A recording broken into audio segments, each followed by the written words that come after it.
ज्येष्ठ विधिज्ञ उज्ज्वल निकम यांनी मुख्यमंत्री देवेंद्र फडणवीस यांची भेट घेतली। काल रात्री सागर बंगल्यावरती ही भेट झाली। या भेटीचा तपशील अद्याप गुलदस्त्यात आहे। बीडमधील संतोष देशमुख हत्येप्रकरणी निकम यांच्याकडे वकीलपत्र द्या अशी मागणी भाजपचे आमदार सुरेश धस आणि देशमुख कुटुंबाने केली होती। त्यामुळे उज्ज्वल निकम बीडचा खटला स्वीकारणार का याकडे सर्वांचं लक्ष लागलंय। त्याआधी मुख्यमंत्री देवेंद्र फडणवीस यांची उज्ज्वल निकम यांनी भेट घेतली सागर बंगल्यावरती। मात्र या दोघांमध्ये नेमकी काय चर्चा झाली, भेटीचं कारण काय होतं हे अद्याप गुलदस्त्यात आहे।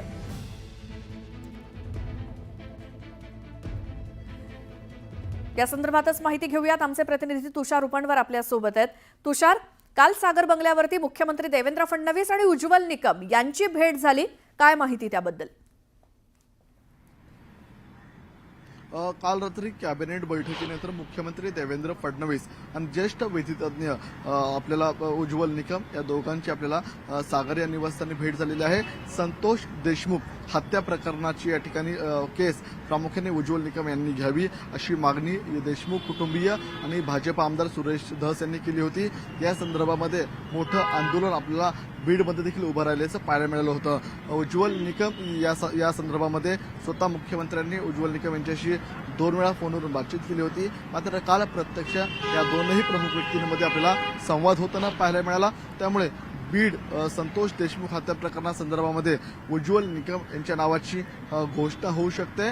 कारण की या संदर्भामध्ये देवेंद्र फडणवीस दावोस दौऱ्याला जाणार आहेत। त्यामुळे दावोस दौऱ्यापूर्वीच या संदर्भातली काल महत्त्वपूर्ण घडामोड सागर या निवासस्थानी पाहायला मिळाली। कारण की बीड हत्याकांड प्रकरणामध्ये गेल्या अनेक दिवसांपासून देशमुख कुटुंबियांची असेल किंवा भाजप आमदार सुरेश धस यांच्याचे सर्व आमदारांची मागणी होती की हा खटला या ठिकाणी उज्ज्वल निकम यांनी लढवावा। मात्र उज्ज्वल निकम यांच्याकडे अतिरिक्त खटले असल्या कारणामुळे या खटल्यासाठी ते कसा वेळ देऊ शकतात या संदर्भामध्ये गेल्या अनेक दिवसांपासून विचारमंथन सुरू होतं। मात्र आता अखेर टप्प्यामध्ये काल उज्ज्वल निकम यांनी मुख्यमंत्री देवेंद्र फडणवीस यांची भेट घेतलेली आहे। त्यामुळे उज्ज्वल निकम यांच्या नावाची घोषणा आपल्याला संतोष देशमुख हत्याकांड प्रकरणातले आपल्याला विशेष सरकारी वकील म्हणून केली जाऊ शकते। अद्याप अधिकृत घोषणा झाली नसली तरी आपल्याला चर्चा ही अंतिम पातळीवरती असल्याचं पाहायला मिळतंय। कारण की सुरुवातीच्या दिवसांपासूनच संतोष देशमुख हत्याकांड प्रकरणामध्ये जे दोषी असतील त्या प्रत्येकावरती कारवाई केली जावी अशी मुख्यमंत्र्यांनी मागणी केली होती। त्यानंतर बीडमध्ये मोठं आपल्याला आंदोलन उभं राहताना पाहायला मिळालं होतं।